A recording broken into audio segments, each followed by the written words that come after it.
الأهرام ملهاش مراسل واحد في الجزائر؟ شمال أفريقيا، هذه الدولة اللي كانت العلاقات فيها دائمة وستظل موجودة، مراسل؟ ما بقولش مكتب، مفيش مراسل. قال لك من بعد ما آخر مراسل رجع من سنتين أو من سنة ونص ما بعتناش واحد تاني. ليه؟ الله أعلم. البعض يقول تخفيضا للنفقات، البعض الآخر يقول يمكن مفيش أخبار مهمة بتيجي من هناك. إنما الأهرام في الجزائر بلاش.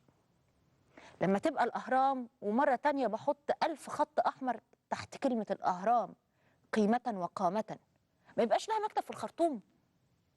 الخرطوم السودان، امتدادنا الإفريقي، جذورنا، نيلنا، أمننا القومي، ما يبقاش لمؤسسة الأهرام العظيمة مكتب في الخرطوم ناخد منه أخبار، نتواصل معاه؟ هل هذا يعقل؟ أمال بنتكلم عن امتداد إيه؟ بنتكلم عن تأثير وتأثر إيه؟ مؤسسة الشباب والرياضة بكل مسمياتها واتحاداتها وهيئاتها ماذا تفعل؟ كيف كان القرار؟ لسه امبارح عارفين في مسؤول صرح انه يا جماعه ده احنا اصلا ما كناش اخترنا الخرطوم، ده احنا كنا مختارين قبرص، احنا كنا عايزين نلعب الماتش في قبرص. الكلام ده فجأة تم تذكره وسط الزحام. ليه مش احنا من اول لحظه بنقول احنا مختارين الخرطوم وعايزين الخرطوم؟ وقال لك لا، الاتحاد الفيفا ما وافقش على اقتراح قبرص. ايه التضارب ده في الكلام؟ الملف اللي بيسافر بيه اتحاد الكوره، الحقيقه انه كتير بيشكوا انه ممكن يكون ملف حقيقي، ملف مقنع. امرت الناس اللي بتقول كده ايه؟ امرتهم انه لم يتم التعامل بشكل على الاقل بيتحلى بالاخلاق الرياضيه لما الاتوبيس الجزائري اتضرب، حتى لو كان اتضرب بطوبه، حتى لو كانت طوبه قد كده، حتى لو كانت زلطه، حتى لو كانت بليه. افهم انه اي مؤسسه رياضيه لما يتعرض اي شخص او اي وفد لضرر لازم تتكلم. يمكن يكون المساله تم تضخيمها والمبالغه فيها من الاخر، انما على الاقل كان لازم يبقى عندي بيان صريح يتحلى بالحقيقه والروح الرياضيه. لما اتضربنا هناك، لما اتوبيس المنتخب المصري اتضرب في الخرطوم صورنا، انما عملنا تحقيق؟ جبنا لجنه؟ المنتخب الجزائري لما جه هنا مصر كان معاه مندوبين من تلفزيونات فرنسيه وصحافه فرنسيه، وسجلوا الواقعه بالتصوير البطيء ومن كل الزوايا، الطوبه وهي جايه، الطوبه وهي داخله، الطوبه وهي بتقرب، الطوبه وهي بتشرخ الازاز، وهكذا كان العرض على القنوات الاوروبيه. احنا لما رحنا كنا بنصور ايه؟ كنا بنعمل ايه؟ كنا مستعينين بمين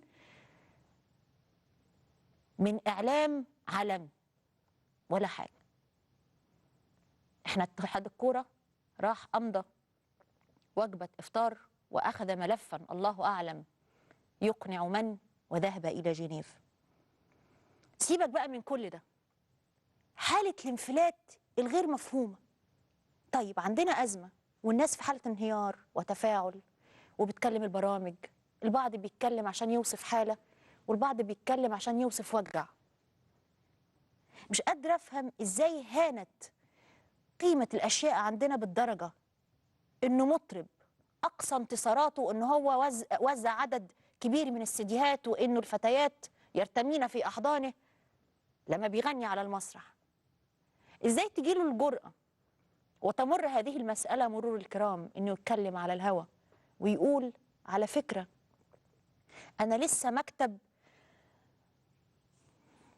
مؤسسة سيادية كبرى في مصر، مكتب قيادة هذه المؤسسة كلمني في التليفون وقال لي إن الرئيس بيتابع المسألة خطوة بخطوة وأنا بنقل ده للناس. ما هذا الانفلات؟ مين بيتكلم عن مين؟ مين بيقول إن المؤسسة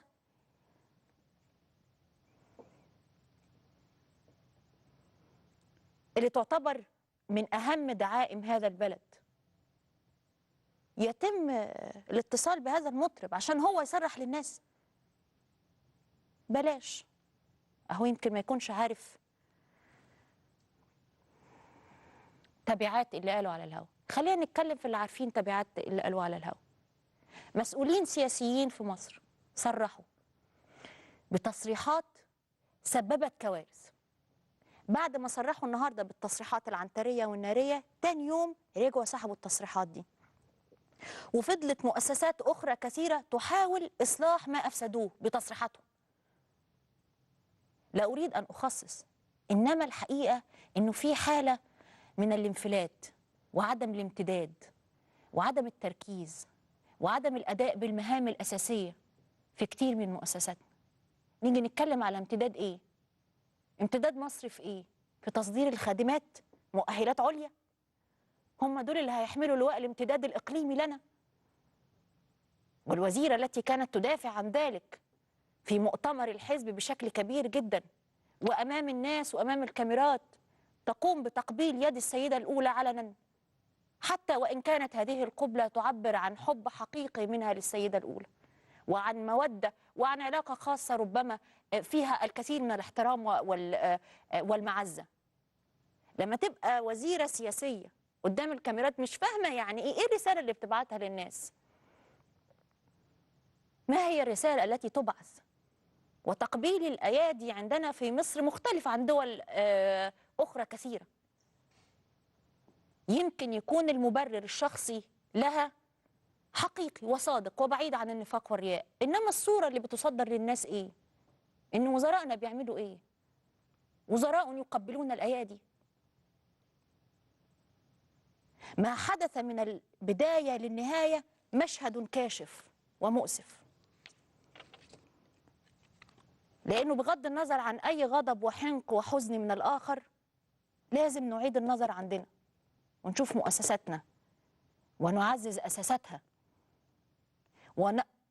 ونعالج ذلك السوس الذي وصل للعظم في طريقة إدارتها وفي مفهومها عن نفسها وفي أدائها لواجبها وفي اختيار موظفيها وقيادتها. من الذين كانوا يتحدثون في الأزمة الأخيرة؟ من العقلاء الذين كانوا يشورون ويخاطبون الناس ويخاطبون القادة؟ ما نعرفش. قبل إجازة عيد الأضحى كان من الأمانة أنه نقول هذا القول الجارح والموجع، إنما خلينا نقتبس عنوان القصيدة اللي قالها فاروق جويدة: هذا عتاب الحب للأحباب. إحنا لما بنحبش بلدنا ما نقولش الكلام ده، سميها هذا كلام العقل لذوي الألباب، أو سميها هذا كلام الصدق من الناس لأولي الأمر والأرباب. بعد الفاصل نبتدي الحلقة الظريفة اللطيفة الخفيفة.